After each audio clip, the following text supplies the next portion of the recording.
우리 그리스도인들이, 여러분, 저는 우리가 하나님 말씀을 읽어보면은 하나님의 마음을 알아야 돼요. 하나님의 마음을.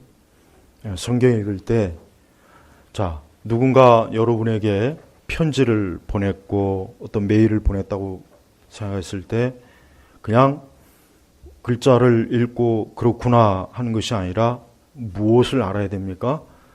어떤 마음으로 그 편지를 썼는가? 어떤 마음으로? 즉, 어떤 마음으로 이러한 편지를 썼는가를 잘 이해해야, 그래야 그 편지를 제대로 이해하는 거예요. 우리가 성경 읽을 때도 그렇습니다. 성경 읽을 때도 우리 예수님께서, 우리 하나님 아버지께서 어떠한 마음으로 우리 성도들에게, 우리 신자들에게, 하나님의 자녀들에게 이와 같은 말씀을 주셨는가, 이걸 잘 이해해야 돼요. 그러면은 우리는 성경 읽으면서 그냥 단지 문자적으로 읽고 이해하는 것이 아니라, 하나님께서 이런 마음을 가지고 계시구나, 하나님께서 이런 마음을 우리에게 보여주시는구나 하고 알아야 됩니다. 그렇지 않고 그냥 성경을 무슨 그냥 책 읽듯이 쭉 읽고 이제 성경 다 읽었어 이러면 안 돼요. 우리는 성경이 어떤 마음으로 우리 성도들에게 씌워졌는가, 하나님의 마음을 알아야 돼요. 저는 이 히브리서 12장을 읽어보면은 하나님께서 얼마나 자기 백성을, 자기 자녀를 사랑하시는지를 이 히브리서 12장 보면 잘 나와 있어요. 너무 잘 나와 있어요. 그러니까 우리 하나님 아버지의 마음, 주님의 마음이 어떠한지를 조금이라도 느끼고 알아야, 그래야 우리가 이 말씀을 이해할 수 있는 거예요. 무엇보다도 히브리서가 쓰여진 배경이 뭡니까? 그 당시 이제 교회가 이제 예수님이 승천한 이후에 사도행전 보면은 교회가 많이 핍박을 받고 어려움을 당하고 그래요. 그리고 특별히 이제 유대교에서 예수님을 믿는, 즉 유대교에서 이제는 벗어나서 예수님을 믿는 믿음을 가진 그리스도인들이 생겨나는데 그 사람들이 자꾸 흔들리는 거예요.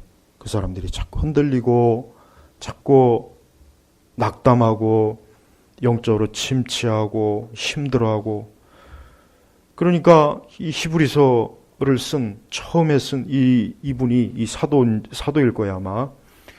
안 되겠구나.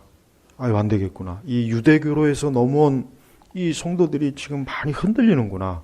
그래서 다시 또 유대교로 돌아가려고 하고 또 핍박을 받고 어려움을 당하니까 자꾸 흔들리는 거야. 자꾸 흔들리니까 약해지니까 다시 또 유대교로 돌아가려고 하니까 안 되겠구나. 우리 히브리 백성, 즉 유대교에서 넘어온 우리 그리스도인들을 위해서 이 서신을 써야 되겠다 해서 이 히브리서가 씌워진 거예요. 물론 성령께서 쓴 거죠. 성령께서 모든 시대의 그리스도인들을 위해서 쓰신 거지만 1차적으로 이 히브리서를 받은 사람이 누구냐면 유대 그리스도인들. 그러니까 히브리서를 보면은 이제 더 이상 너희가 유대교의 율법에 매일 필요도 없고 그 예식과 의식에도 매이지 말고 이제는 예수 그리스도를 통해서 다 이루어졌으니까 너희가 이제 그분을 믿고 그분 안에서 살아가는 것이, 그것이 온전히 하나님의 백성으로서의 가야 될 길이다. 이러한 권면을 하는 겁니다.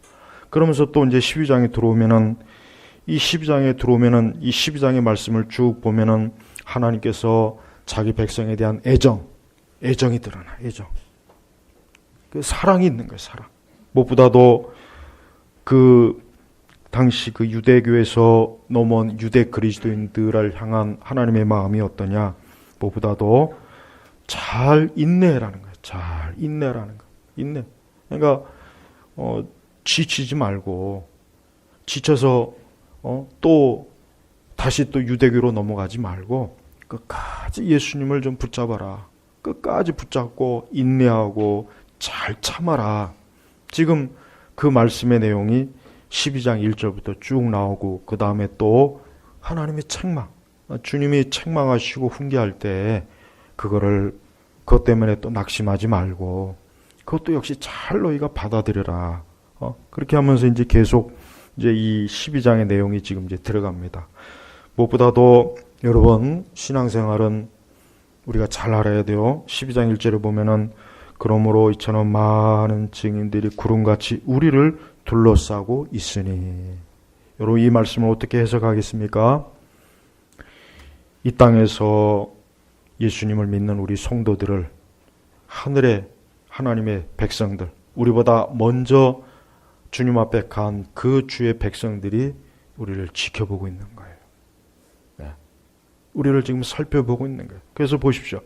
그러므로 이처럼 많은 증인들이 구름같이 우리를 둘러싸고 있으니, 둘러싸고 있는 거예요. 여러분, 신앙생활할 때 우리가 하는 이 신앙생활을 하늘에 이미 주님 앞에 간 성도들이 우리의 신앙생활을 지켜보고 있다는 생각을 가지십시오. 이 얘기는 뭡니까? 격려해 주는 거예요. 지금 너희보다 먼저 앞서간, 너희보다 먼저 고난을 받고 어려움을 겪고 핍박을 당하고 순교를 한 그 성도들이 이제는 너희들을 둘러싸고 있다. 너희들을 둘러싸고 너희들이 지금 신앙의 경주를 잘하고 있는지 지금 지켜보고 있다. 그래서 12장 1절에 바로 나오는 거예요. 그러면서 모든 무거운 짐과 얽매이기 쉬운 죄를 벗어버리고 인내로 우리 앞에 놓여있는 경주를 경주하자. 여러분, 신앙생활은 경주하는 겁니다. 경주. 신앙생활은 이 다음에 천국의 문 앞에 갈 때까지 경주하는 거예요. 그때까지요. 그때까지 달려가는 거예요. 근데 그것을 누가 지켜봅니까? 이처럼 많은 증인들이, 앞서간 성도들과 하늘의 천사들도 우리를 둘러싸고 보는 거예요. 지금 경주하는 걸 보는 거예요. 그들이 먼저 했어요. 이제 그들은 천국에서 안식을 누립니다. 이제 뒤이어 이 경주를 한 우리들에게 격려를 해주는 거예요. 응원을 해주는 거예요. 그러니까 절대 너희 혼자 있다고 생각하지 말고, 이처럼 많은 증인들이 구름같이 우리를 둘러싸고 있다. 우리를 둘러싸고 있는 거예요. 여러분, 우리 성도들이 신앙생활 하는데 참 어려움이 많아요. 어려움도 많고 장애물도 많고 얼마나 또 함정도 많고 또 얼마나 또 우리가 참 신앙생활을 잘하려고 하면은 또 우리를 회방하는 일도 많이 있습니다. 그럴 때마다 우리가 이 말씀을 기억해야 됩니다.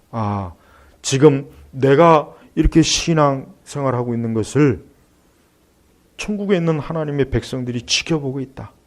나보다 먼저 이 길을 달려간 이들이 지금 지켜보고 있다. 저들이 나를 응원하고 있다.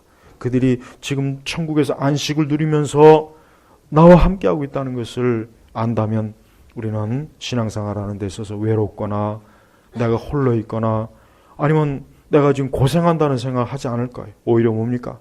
그래, 나도 언젠가는 저 믿음의 증인들처럼 언젠가는 내가 저 자리에 이르러서 안식을 누릴 때가 올 것이라고 위로도 받을 수 있는 거예요. 그러면서 중요한 걸 지적합니다.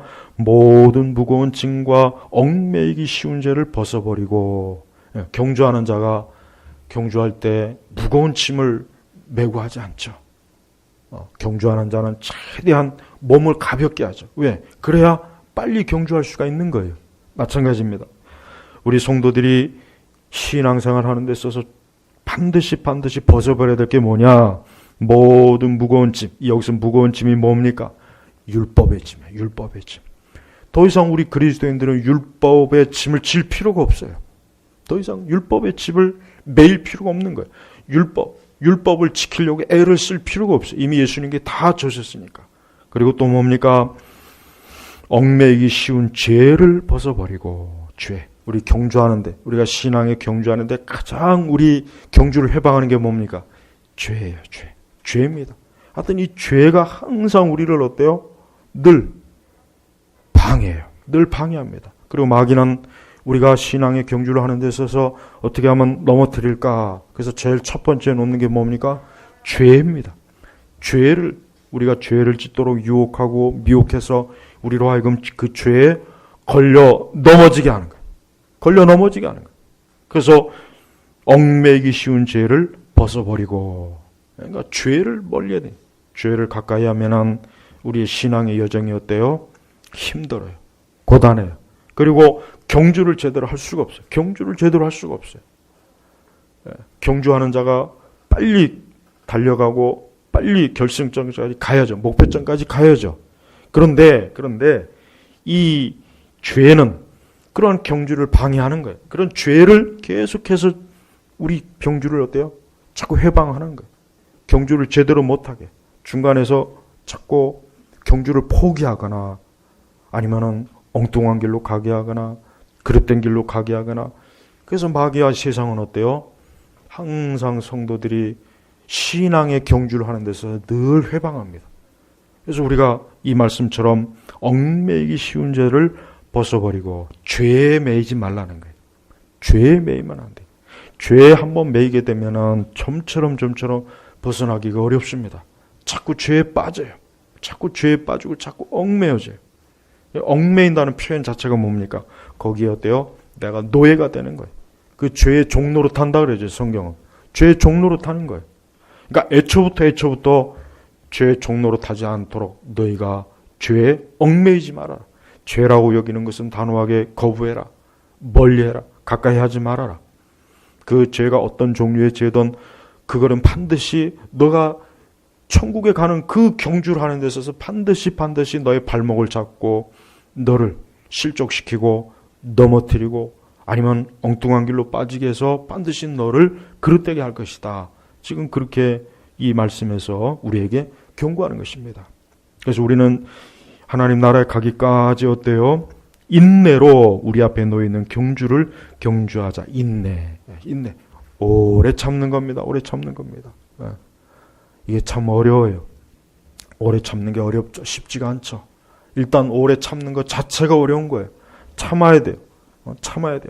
이 다음에 영생에 이르기까지, 안식을 얻기까지 우리가 이 세상에 살아가는 동안 계속 참아야 됩니다. 어떻게 참아야 됩니까? 무거운 짐과 얽매이기 쉬운 죄를 벗어버리면서 계속 나아가는 거예요. 끝까지 가는 거예요. 끝까지. 그러니까 우리는 이 인내하면서 인내로 우리 앞에 놓이는 경주를 경주하는 것 자체가 뭡니까? 이게 신앙의 어려움입니다. 이게 신앙생활 어려움이에요. 그래서 여러분 신앙생활 쉽지 않습니다. 어렵습니다. 고단합니다. 인내해야 돼요. 참아야 돼요. 이게 어렵진 않아요. 이게 쉽진 않아요.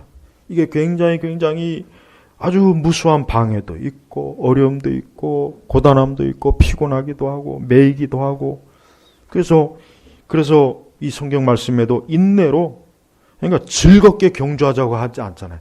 즐겁고 신나게 경주하자가 아니라 인내로. 여러분 황영조 선수가 옛날에 이런 얘기했죠.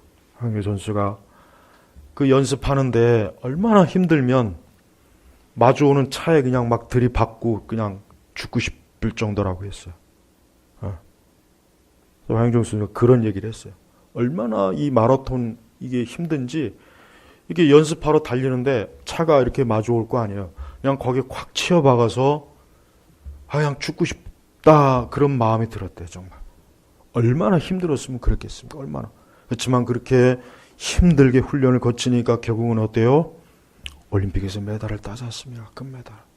우리도 똑같아요. 지금 바울이 왜 이런 지금 이 히브리서는 바울이 쓴 거라는 생각 아닌데 제가 그냥 자꾸 습관적으로 바울이라고 했네요.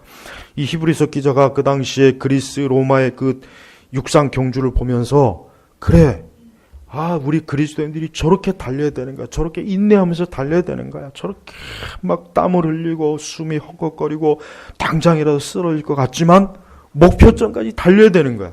지금 그거를 보고 이와 같은 표현을 한 거예요. 성도 여러분, 어려워요. 힘들어요. 저는 제일 고심하는 게 뭐냐면 우리 성도들을 하여튼 끝까지 이 천국으로 영생의 길로 이 진리의 길로 끝까지 잘 인도하는 거. 저는 이게 제일 제가 고심하는 거예요. 중간에 낙오하는 사람도 없어야죠. 실족하는 사람도 없어야죠. 세상으로 가는 사람도 없어야죠. 주님을 떠난 사람도 없어야 돼요. 끝까지 잘 한 사람도 빠지지 말고 영생의 경주를 하게 하는 거. 이게 제가 해야 될 몫이에요. 이게 참 어려운 거예요. 그래서 항상 우리는 이 경주하는 것, 인내로 우리 앞에 놓이는 경주를 경주하자.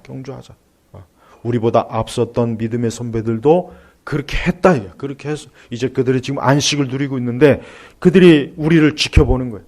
지켜보는 거야. 지켜보는 거야. 나를 지켜보는 거야. 지금 우리가 이 땅에서 신앙생활하는 걸 지켜보면서 어떻게 합니까? 우리를 격려하고 있어요. 그러니까 여러분, 많은 증인들이, 구름대 같은 많은 증인들이 우리를 둘러싸여 있습니다. 우리를 둘러싸가지고 우리가 지금 믿음의 경주를 하는 데 있어서 계속 격려하는 거예요. 부지런히 달려라. 열심히 달려라. 뒤를 돌아보지 말고 좌우로 치우치지 말고 그물에 함정에 빠지지 말고 계속 잘 달려라. 잘 달려라. 예. 우리 앞에 있는 이 경주라고 하는 게 얼마나 중요합니까? 얼마나 이게 귀합니까? 우리 성도는 이 세상이라고 하는 것을 경주하는 것 자체가 무수한 많은 위험 요소가 있고 유혹의 요소도 있고 죄 요소가 있어요. 그러나 경주해야 돼. 끝까지 해야 돼. 포기하면 안 됩니다. 중간에 세상으로 가면 안 됩니다. 중간에 죄악에 얽매여가지고 헛된 길에서 인생을 낭비하면 안 됩니다. 끝까지 가는 것입니다. 그러면서 2절에 보니까 같이 읽겠습니다. 믿음의 창시자이며 완성자이신 예수님을 바라보자. 그분은 자신 앞에 있는 기쁨을 위하여 수치를 개의치 아니하시고 십자가를 참으셨고 하나님의 보좌 오른편에 앉으셨다. 아멘. 저는 이 12장 2절의 말씀이 우리 모든 그리스도인들의 가장 귀한 말씀이에요. 제발 이 말씀을 항상 기억하십시오. 믿음의 창시자이며 완성자이신 예수님을 바라보자. 예수님을 바라보자. 로이 헨손의 예수님을 바라보자는 책을 꼭 좀 읽으십시오. 소책자입니다. 최고의 경건서적입니다. 예수님을 바라봐야 됩니다. 우리 성도들이 세상을 살아갈 때 믿음의 경주를 할 때 어려움이 많아요. 고난도 있고 슬픔도 있고 질병도 있고 마음이 상심할 때도 있고 괴로운 일도 있고 마음대로 되는 일이 없을 때도 많고 그런 많은 일들이 있어요. 정말 무수하게 많은 일. 우리 성도들이 편안하게 인생을 살아가지 않죠. 얼마나 어렵습니까? 질병도 있어요. 실패도 있어요. 쓴물을 먹을 때가 있어요. 인생을 살아가는 데 있어서 좋은 날보단 사실 안 좋은 날이 더 많아요. 어려움이 많습니다. 그럴 때마다 누구를 바라야 됩니까? 예수님을 바라봐야 돼요. 예수님을 바라봐야 돼요. 주님을 믿음으로 바라봐야 돼요. 그러니까 우리 성도들도 항상 예수님을 바라보는 걸 습관적으로 하셔야 돼요. 마음이 낙심이 될 때 예수님을 바라봐야 돼요. 속상할 때도 예수님을 바라보십시오. 마음이 슬플 때도 예수님 바라보시고 마음에 우울한 마음이 들 때도 예수님 바라보세요. 우울하고 억울하고 마음이 괴로울 때도 예수님 바라봐야 돼요. 우리 성도는 다른 거로 해결하려고 하면 안 돼요. 그리스도를 바라보는 것으로 해결해야지 다른 걸로 해결하면 안 돼요. 다른 걸로 해결하면 죄 짓게 됩니다. 악으로 가게 돼 있어요. 어쩔 수가 없어요. 하지만 예수님을 바라보게 되면 기쁨이에요. 기쁨. 승리에 영광이에요. 영광. 우리는 예수님 바라보는 게 항상 습관적이 돼야 돼요. 늘 예수님 바라봐야 돼요. 내 앞에 보기 싫은 사람 있어도 그 사람 보고 짜증내지 말고 예수님 바라봐야 돼요. 지금같이 이렇게 세상이 어지럽고 혼란스러울 때 더 우리 성도들은 예수님 바라봐야 됩니다. 그게 우리가 길을 잃지 않을 수 있는 비결이에요. 예수님에게 조금도 시선을 놓치면 안 돼요. 그리스도에게서 시선을 놓치는 순간 그것은 최악의 상황이에요. 가장 안 좋은 상황입니다. 우리의 시선을 다른 곳으로 빼앗기지 마십시오. 항상 우리의 시선을 오늘 말씀처럼 믿음의 창시자이며 완성자이신 예수님을 바라보자 하면서 뭡니까? 그분은 자신 앞에 있는 기쁨을 위하여 어떠한 기쁨이겠습니까? 아버지 하나님께 영광을 돌리는 기쁨이요. 구속을 이루는 기쁨이요. 구원을 이루는 기쁨이요. 하나님의 택한 자들을 구원하시는 그들을 위해서 우리를 위해서 희생하시고 대속하시는 그 기쁨입니다. 그래서 수치를 개의치 않으시고 십자가를 참으셨고 예수님께서 십자가에서 매달리실 때는 옷을 다 벗겼습니다. 영화 속에서는 그건 영화라고 그런 영화이기 때문에 앞에다 뭐 이렇게 거칠은 거예요. 예수님이 그 당시 십자가에서 죄인들을 못 박을 때는 옷을 다 벗겨요. 다 벗깁니다. 다 벗겨요. 한번 생각해 보십시오. 그 수많은 군중들 앞에서 예수님께서 자신의 몸을 싹 다 벗겨가지고 많은 사람들이 예수님을 향해서 손가락질하고 침 뱉고 비웃고 모욕을 주고, 여러분 한번 생각해 보세요. 그 견딜 수 있겠습니까? 근데 예수님은 그걸 견뎠어요. 왜? 예수님께서 그렇게 십자가에서 고난을, 그런 부끄러움과 수치와 모욕을 당할 때 하나님의 구원이 이루어지는 거예요. 하나님이 우리의 구원이 이루어지는 거예요. 바로 그것 때문에 참은 거예요. 그것 때문에 참은 거예요. 한번 여러분 그걸 곰곰이 생각해 봐야 돼요. 예수님이 당하는 고난이 그렇게 가벼운 게 아닙니다. 그렇게 간단하게 예수님이 나를 위해서 십자가에 죽으셨어, 그렇게 가볍게 말할 게 아니란 말이에요. 그걸 웃으면서 찬송할 게 아니에요. 주께서는 나를 위해서, 우리를 위해서 수치를 개의치 않으시고, 수치를 개의치 않고, 이게 얼마나 우리 하나님의 아들 예수 그리스도께서 아무 죄도 없는 그분이 우리를 위해서, 그분이 그런 수치와 부끄러움 같은 거 신경 쓰지 않고 십자가를 참으셨고, 우리 성도들도 십자가를 참아야 돼요. 우리 성도들도 그리스도를 위해서 모든 걸 참고 이겨내야 돼요. 우리 그리스도인들도 예수 그리스도께서 날 위해서 그러한 모든 것들을 개의치 않고 그분이 십자가를 참으셨는데, 내가 왜 그리스도를 위해서 참지 못하겠는가? 내가 왜 그리스도를 위해서 이러한 수치와 부끄러움을 왜 내가 이겨내지 못하겠는가? 우리 성도들은 항상 예수님이 당하신 이 고난을 늘 생각해야 됩니다. 예수님께서 얼마나 하나님의 아들 예수 그리스도께서 이러한 고난과 고통을 당하시면서도 끝까지 참고 인내하신, 그분 자신이 인내하신 거예요. 그분 자신이 인내하신 거예요. 우리에게 왜 인내하라고 하겠습니까? 우리 앞에 놓여있는 경주를 경주하라 하겠습니까? 예수님 자신이 그랬어요. 예수님 자신이 이런 고난, 이런 십자가, 이런 고통을 그대로 겪었어요. 그걸 개의치 않았습니다. 우리 성도들도 신앙생활할 때 우리는 그리스도를 위해서 모든 것들을 개의치 않아야 돼요. 신앙생활 하는 데 있어서는 오직 그리스도만을 위해서, 그분만을 사랑하고 그분을 위해서 하는 거예요. 사람을 위해서 하는 게 아닙니다. 다른 무엇 때문에 하는 게 아니에요. 오직 십자가에서 날 위해서 수치와 부끄러움을 개의치 아니하신, 십자가에서 죽으신, 고통받으신, 모욕을 당하신 우리는 예수님으로 인해서 신앙생활을 하는 겁니다.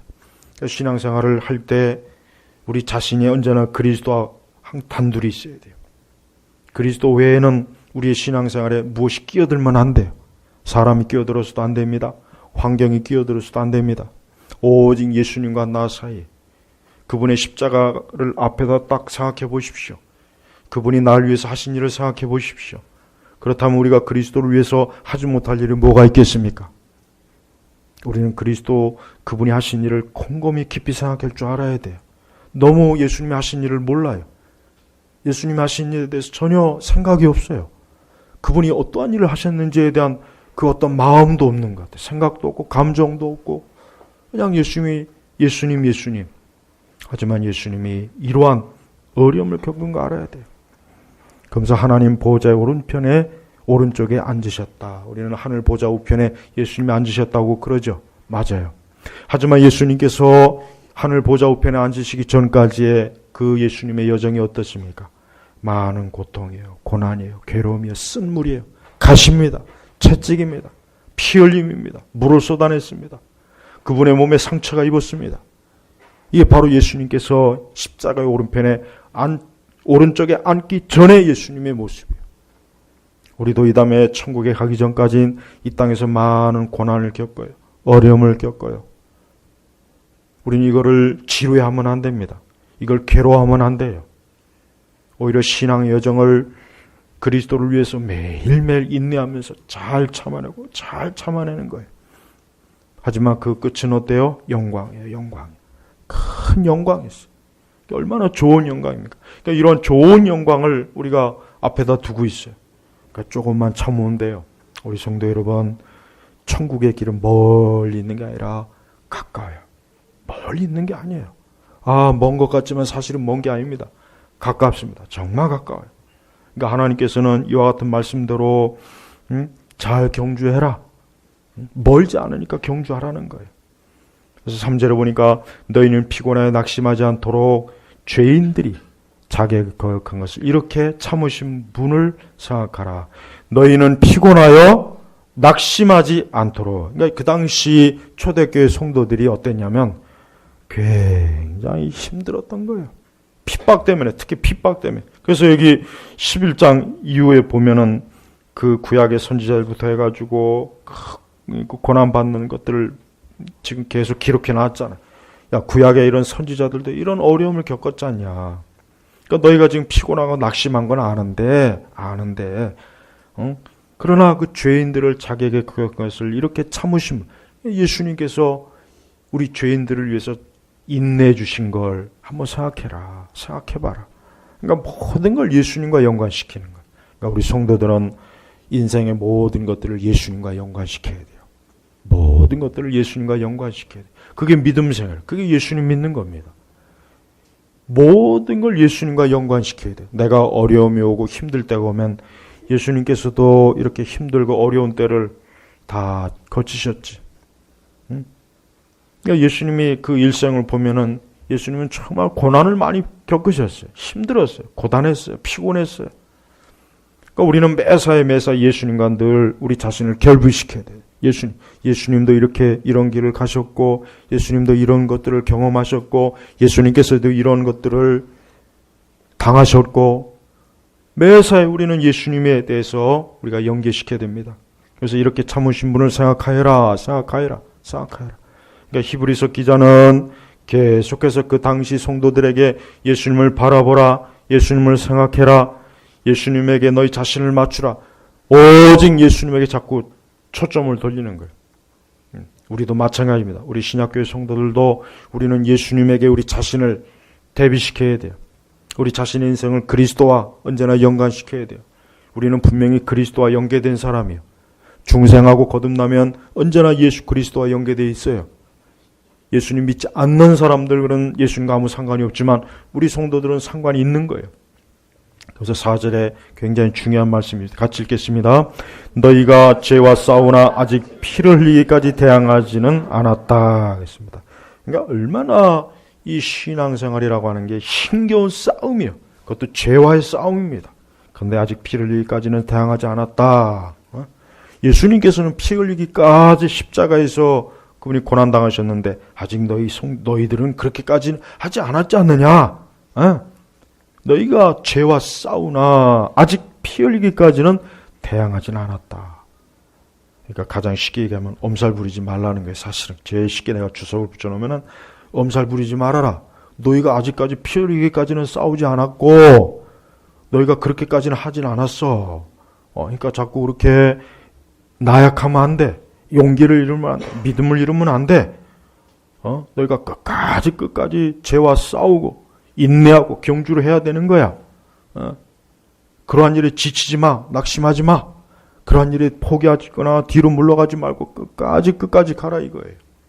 이게 바로 신약교회 성도들이 이렇게 신앙생활을 하도록 하나님께서 지금 단호하게 아주 강하게 지금 어때요? 훈계하시는 거예요.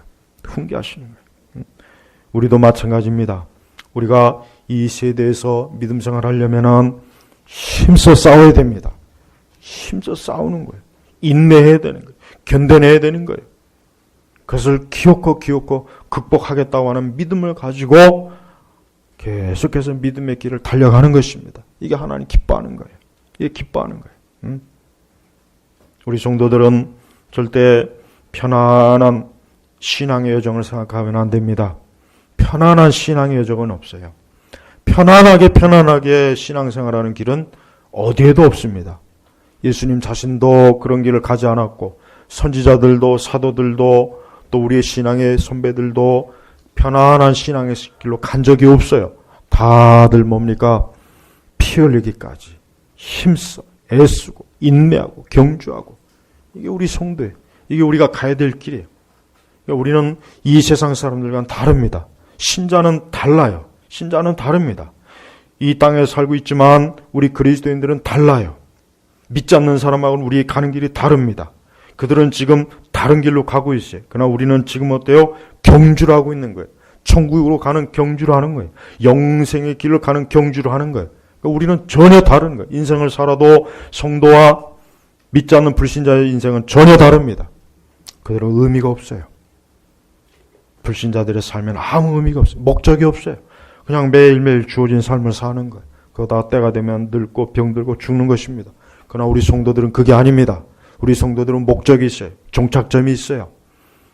경주의 끝이 있단 말이에요. 그 끝에서 우리는 상급을 받을 거예요. 우리는 안식을 얻을 겁니다. 영생을 누릴 겁니다. 그래서 우리 성도들은 인생의 목적이 있는 거예요.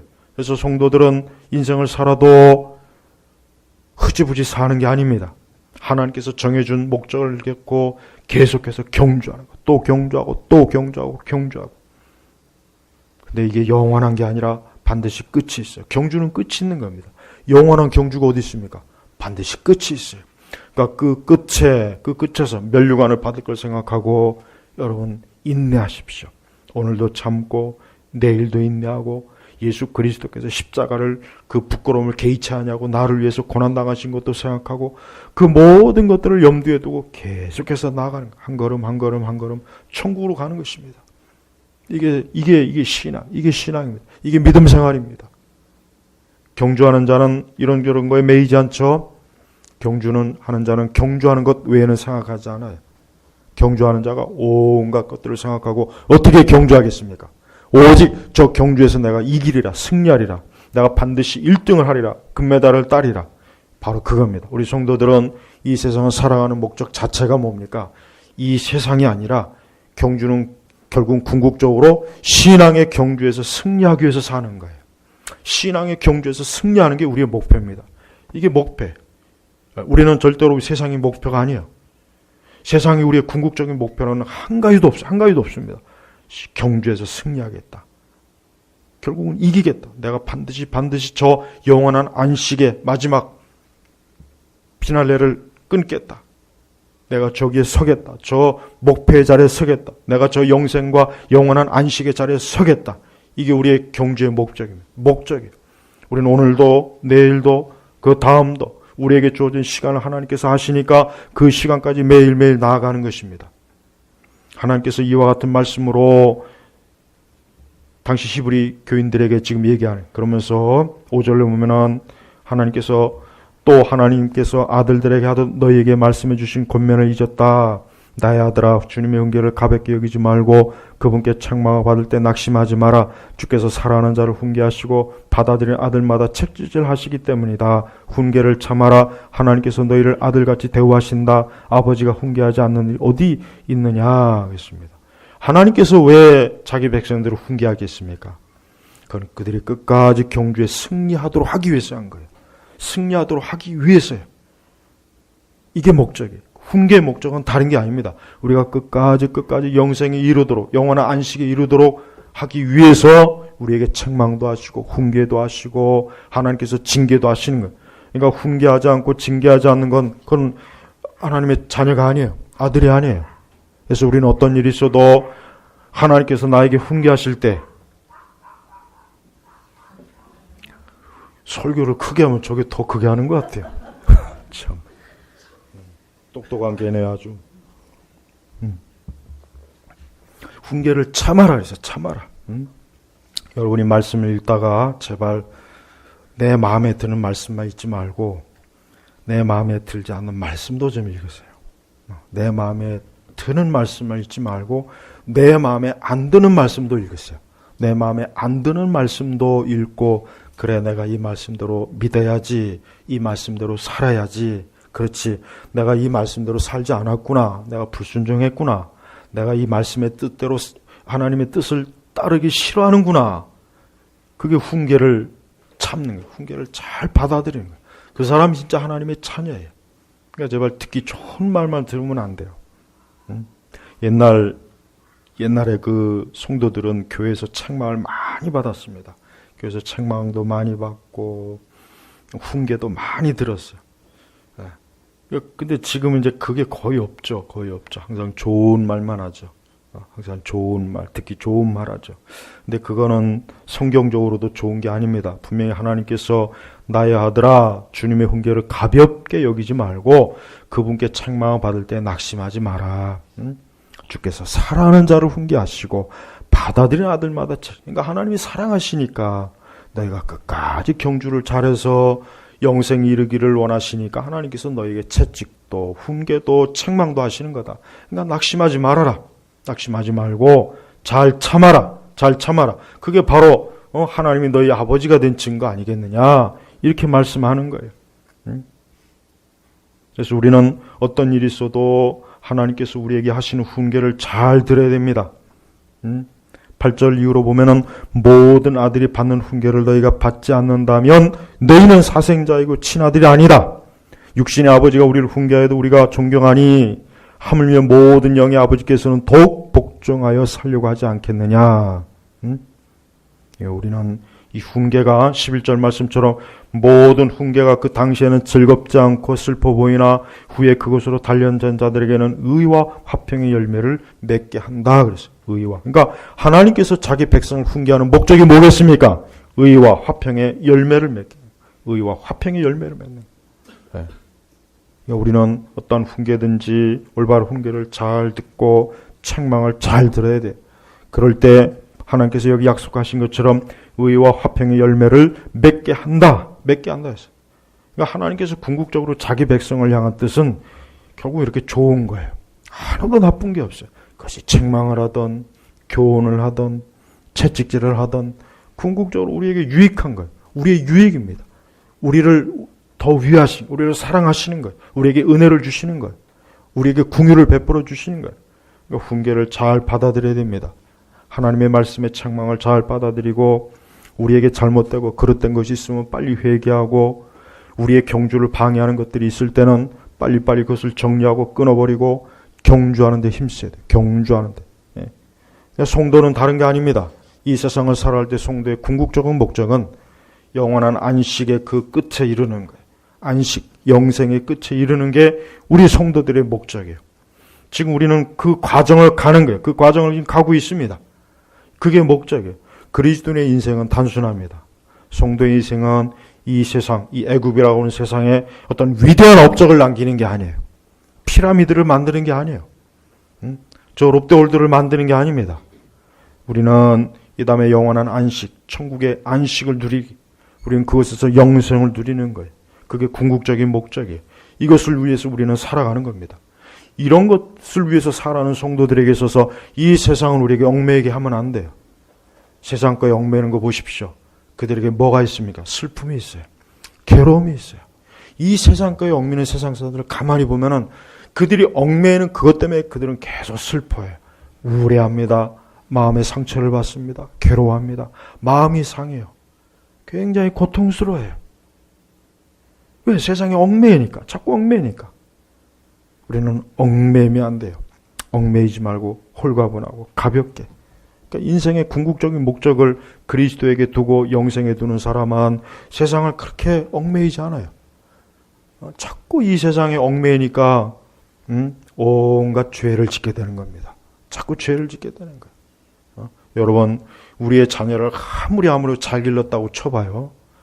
우리 자녀를 아무리 잘 길렀다고 쳐도 그 아이들이 이 땅에서 뭐 천년만년 영생을 누립니까? 늙지 않습니까? 병 안 걸리나요? 우리 아이들도 다 우리처럼 가는 거예요. 나이 들면 병들고 고단하고 피곤하고 다 그렇게요. 아무리 좋은 것으로 해봐야 똑같아요. 인생은 다른 게 없어요. 그러니까 우리는 우리 아이들에게도 영생의 목적을 두면서 살아라고 해야 돼요. 절대 이 세상에 가치에 두라고 하면 안 됩니다. 영생, 너는 영생의 목표를 둬라. 너는 이 다음에 장차 하나님과 영원히 그리스도 안에서 영생을 이루는데 내 인생의 목적을 둬라. 이 세상은 그 영생에 이르는 길을 가는 경주하는 코스지 너가 여기서 영원히 머물 곳은 아니라는 것을 아이들과 우리 자신들에게 항상 매일 주입해야 돼요. 그러니까 성도는 가벼워요. 성도는 무거운 인생이 아니에요. 하지만 세상 사람들은 인생이 어때요? 무겁습니다. 일단 무거워요. 당연히 무거울 수밖에 없어요. 저들은 소망이 없어요. 소망이 없잖아요. 무슨 소망이 있겠습니까? 세상 사람들이 가지고 있는 소망이라는 게 뭐가 있겠어요? 저들은 가지고 있는 인생의 소망이라는 게 시간이 가면 갈수록 그것이 어때요? 자기에게 무거운 짐이 돼요. 어려워요. 고단해요. 피곤해요. 힘들어요. 그리고 그것조차도 다 이룬다고 쳐도 그러고 나서 무슨 의미가 있습니까? 없어요. 없어요. 그러니까 제발 여러분, 옛날에 그러니까 저는 지금 사람들은 보니까 그래요. 그러니까 신앙생활도 옛날 사람들은 평균 수명이 좀 적어서 신앙생활도 그렇게 오래 하지는 않더라고요. 보니까 오래 하지는 않더라고요. 근데 지금은 하도 오래 사니까 이 땅의 광야의 삶이 좀 길기는 길어요. 좀 길게 보이긴 합니다. 제가 볼 때는. 물론 그렇다고 우리가 900년, 800년, 1000년 가까이 사는 건 아니지만, 우리 성도들은 자신의 인생을 항상 천국 영생에 거기에다 딱 초점을 맞추고 살면 절대 세상에 우울할 일도 없고 피곤할 일도 없고 조급해할 일도 없고 막 애걸복걸할 일이 없어요. 전 이게 제일 중요하다고 여겨져요. 모든 위대한 하나님의 사람들을 보니까 이 땅에 그렇게 매이질 않아요. 그렇게 막 살려고 아둥바둥하지도 않아요. 죽을 병이 걸렸어도 오히려 천국에 가까이 간다고 해서 더 기뻐합니다.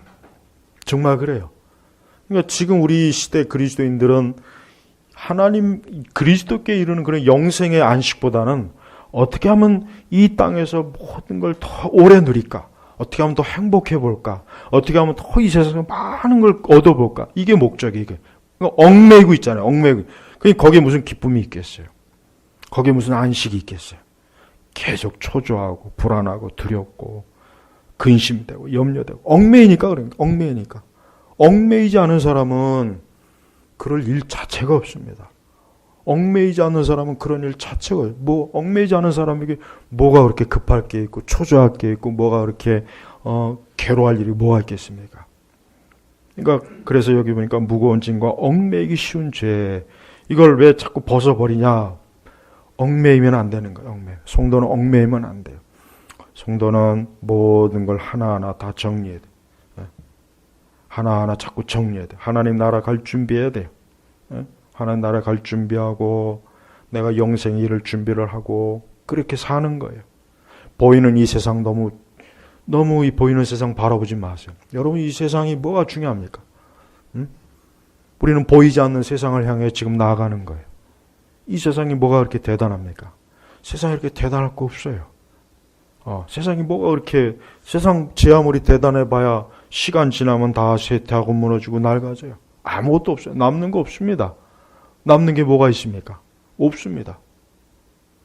우리 성도들은 이러한 소망이 없는 세상에다가 자기의 뭔가를 자꾸 얽매이고 자꾸 뭔가를 하면은 그런 힘들어요.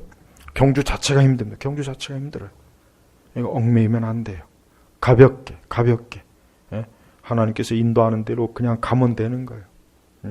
여러분 인생 그렇게 긴 게 아니에요. 그렇게 긴 게 아닙니다. 평균 70 이후에는 그때부터는 살아있는 게 아니라 그냥 살아있는 송장이라고 생각하면 돼요. 질병이에요. 그냥 질병으로 보내는 거예요. 여생을. 몸이 아프고 고단하고 피곤해. 그러니까 사람은 보면은 사람이 가장 인생에 있어서 가장 좋은 때가 확실히 20대가 맞아요. 20대하고 30대 중반까지요. 30대 중반만 넘으면 벌써 이미 그때 늙음의 조짐이 하나하나 와요. 제가 지나고 보니까 그래요. 정말입니다. 그러니까 30대 중반에 넘으면은 이미 관을 하나씩 짜고 있어야 돼요. 그러니까 사람이 굉장히 인생이라는 것 자체가 오래 사는 것 같죠. 오래 사는 게 아닙니다. 정말 한순간, 정말 성경 말씀 그대로예요. 정말 그대로. 오래 사는 게 아니에요. 근데 자꾸 엉뚱한 데다 소망을 두니까 자꾸 낙심이 돼. 난 성도들이 자꾸 우울해지고 마음이 낙심하고 기분이 이렇게 자꾸 이렇게 막 디프레스 되고 막 이렇게 하는 거 그거 절대 저는 그거 좋게 안 봅니다. 그건 뭔가 얽매여서 그러는 거예요. 얽매이니까요. 얽매이니까. 분명히 틀림없이 뭔가 얽매이니까 자꾸 그러는 거지 얽매이지 않으면 그럴 일이 없거든요. 절대 없습니다. 네. 그러니까 얽매이지 마세요. 얽매이면 안 돼요. 나를 자꾸 얽매이는 게 있으면 그거 빨리 끊어버려야 돼요. 그래서 오직 그리스도만 바라봐야 돼요. 그분의 기쁨, 그분의 영광, 그분의 그 영광스러운 건 바라봐야지 자꾸 이거 매이고 저거 매이고 그러면 안 됩니다. 홀가분해야 돼요. 우리의 가는 길이 가벼워야 됩니다. 이 다음에 천국에 들어가면은 이 땅에서 삶 같은 거는 생각도 안 날 거야 아마. 이 다음에 영생의 자리에 가면 우리는 이 세상에 아예 기억도 안 날 거야. 아마 하나님께서 기억도 나게 하지 않을 것 같아요. 뭐 좋은 게 있다고. 그러니까 제발 영생에 이르는 사람으로서 이 세상에 얽매이지 말고 날마다 그리스도를 바라보세요. 지금같이 이렇게 어수선한 시대, 요즘 나라가 많이 어수선하잖아요. 그러니까 사람들이 막 사람들이 불안해요. 두려워요. 그냥 사람들의 마음이 괜히 막 붕 뜨고 막 그래요. 제발 그러지 말고 제발 오늘부터는 좀 성경을 좀 1시간씩 꼭 좀 읽으십시오. 유튜브는 그냥 하루에 막 대여섯 시간씩 그냥 눈이 이만큼 나오도록 보면서 그러지 마세요. 필요한 것만 간략하게 보고 그럴 시간 있으면은 제발 좀 성경 읽으세요. 성경. 제발 좀 성경 하루에 1시간 정도 읽으면요. 절대 여러분 마음에 우울한 마음이 안 들어옵니다. 절대 안 들어옵니다. 마음이 침체가 안 돼요. 제발 성경 읽으십시오. 틈만 나면 좀 성경 읽으세요. 자꾸 성경 읽고 성경 말씀 시편 많이 읽고 잠언도 많이 읽으세요. 복음서도 많이 읽어보십시오. 성경 읽으면 우리의 마음이 얼마나 마음이 어때요? 무거운 게 사라집니다. 두려움도 사라집니다. 염려도 사라져요. 무엇보다도 이 세상에 대한 얽매이는 마음이 사라져요. 그래서 성경은 정말 필수적으로 읽어야 돼요. 그래서 복 있는 사람은 주야로 하나님의 말씀을 묵상한다 그랬잖아요. 그러니까 내가 복 있는 사람인지 아닌지를 딱 보려면 다른 거 없어요. 내가 하나님의 말씀을 달고 사는지 안 사는지 그것만 보면 알 수가 있는 거예요. 그러니까 좀 말씀 읽으세요. 제발 지금같이 이렇게 그냥 난잡해요. 요즘 보면은 어딜 봐도 시끄럽고 소란스럽고 싸움질하고 막 분노하고 막 증오심 읽고 그러니까 이런 걸 보니까 이거 우리 그리스도인들 조심해야 되겠다 그 생각이 금방 들어요. 예수님 바라보세요. 이 세상에 벌어진 일들은 이 세상에 그냥 맡기세요. 맡겨버려요. 물론 그렇다고 해서 우리가 이 세상에서 완전히 절연하는 건 아닌데 적어도 제일 먼저 우리는 예수 그리스도를 바라보는 게 최우선이 돼야 된다는 거예요. 그리스도를 바라보는 게 가장 먼저이지 않고서 다른 걸 바라본다면 그건 절대 우리에게 유익이 없습니다. 정말 유익이 없어요. 그래서 예수님 바라보십시오. 예수님 바라볼 때 참 기쁨이 있고 거기에 즐거움이 있어요. 인생 별거 없습니다. 저도 뭐 그렇게 많이 산 건 아니지만 뒤돌아보면은 진짜 별거 없는 거예요. 이럴 줄 알았으면 더 기도를 더 많이 할 걸. 더 좀 책을 좀 많이 읽을 걸. 더 성경을 좀 많이 읽을 걸. 그게 제일 후회가 되지. 더 실컷 놀 걸. 아니면 좀 목사가 좀 훨씬 좀 늦게 될 걸. 나는 나이 50이나 60, 70 먹고 목사님 된들 보면은 참 얄미워요, 아주. 그동안 세상에서 뭐 하다가, 물론 하나님께서 포도원에서 늦게 부른 분도 있는 건 제가 아는데, 저는 그냥 아주 일찍 아주 그냥 불러가지고, 생각해보면은 고생 진짜 많이 했어요. 생각해보면 그래요. 그래서 저도 한 40이나 50 먹고 40대 중반에 그냥 신학을 공부했으면 좋았을 텐데 가끔은 그런 상상을 해보는데 그건 뭐 상상이지 뭐 뒤돌아볼 수가 없어요. 하지만은 여러분 될 수 있는 한 빨리 주님의 포도원으로 들어오는 게 좋습니다. 할 수 있는 한 빨리 주님의 포도원으로 들어와야 인생이 그래도 나은 거예요. 이 세상의 더러운 것과 악한 것에 매이질 않거든요. 그러니까 주님의 포도원에 최대한 빨리 들어오는 게 나아요. 늦게 들어오면 늦게 들어올수록 그 사람은 저 바깥 거친 곳에서 온갖 것에 그냥 괴로움과 고통과 온갖 것에 시달리다가 그게 뭐가 좋아요? 그렇게 해서 들어와도 그만 다행이지만 아예 못 들어온 사람도 많아요. 주님의 포도원에 아예 들어오지 못하고 광야에서 평생을 살다가 멸망하는 영혼들이 얼마나 많습니까? 얼마나 많습니까? 너무 많아요. 너무 많아요. 그러니까 제발 주님의 포도원에 들어온 걸 안심하고 좋아해야 돼요. 포도원 바깥에 기웃기울이지 마세요. 저 바깥에 뭐가 더 좋은 게 있지 않을까? 없어요. 전혀 없습니다. 거기 바깥에 나가봐야 맹수와 이리와 사자떼들이 한순간에 우리를 낚아채서 우리를 슬프게 하고 괴롭게 하고 하나님께서 때로는 말 안 듣는 사람은 살짝 포도원 바깥에 살짝 내놔요. 그래서 한번 맹수한테 한번 뒤지게 핥히고 나서 그걸 좀 맛보게 하고 다시 포도원을 끌어들여요. 아, 저 포도원 바깥에 나갔더니 좋은 게 아니더만 깨닫게 하는 거예요. 그러니까 포도원 바깥에, 주님의 포도원 바깥에 일체 고개를 내미지 마세요. 포도원 안에 있어야 됩니다. 그래야 안심이 되는 거고 안전한 거예요. 성도 여러분 더욱 예수님 바라보고 더욱 예수님 영생에 이르기를 소망하십시오. 그 외에는 매이지 마세요. 매이지 마세요. 지나고 나면 그거 다 후회돼요. 그거 매일 것도 아닌데 왜 내가 그렇게 매였을까? 정말 그런 생각이 듭니다. 정말 그런 생각이 들어요. 그러니까 더 주님의 포도원 안에서 주님의 그 포도원을 잘 가꾸십시오. 여러분의 가정에서, 교회에서, 여러분의 삶 속에서 그 포도원을 잘 가꾸면 주님께서 그 포도원을 잘 가꾼 열매를 이 다음에 영생의 날에 주실 거예요. 그때 얼마나 큰 기쁨이 있습니까? 우리 제나바 교육교회 성도 여러분들은 한 영혼도 한 사람도 제발 포도원 바깥으로 가지 않았으면 좋겠고 바깥에 귀도 기울이지 않았으면 좋겠어요. 오직 이 말씀처럼 예수님을 바라보자. 로이 헨슨의 예수님을 바라보자. 그 소책자 있거든요. 그거 정말 좋은 책입니다. 아주 제가 추천할 수 있는 최고의 경건서적이 로이 헨슨의 예수님을 바라보라. 그 책이요. 그 책 두껍지도 않아요. 그 책 읽으시면은 오늘 제가 한 이 설교보다도 훨씬 더 막 영적으로 감동을 입을 거예요. 틀림없어요. 읽으시면서 이 말씀을 좀 잘 영적으로 되새기시길 바랍니다. 기도하겠습니다. 하나님 아버지 감사합니다. 우리 제나바 교육교회 성도들이 오늘도 이렇게 주님의 날에 주님의 포도원에 와서 말씀을 먹고 마시고 성도들과 함께합니다. 주여 이러한 시간과 이러한 삶을 혹이라도 재미없거나 지루하게 여기거나 저 포도원 바깥에 뭔가 더 즐거움에 호기심을 갖지 않게 하시고 주님의 포도원 안에서 주님이 주시는 만나와 포도원을 마음껏 먹고 마심으로 영생을 바라고 주님을 바라보는 은혜의 삶을 살게 하소서. 감사드리며 우리 주 예수님의 이름으로 기도 올렸습니다. 아멘.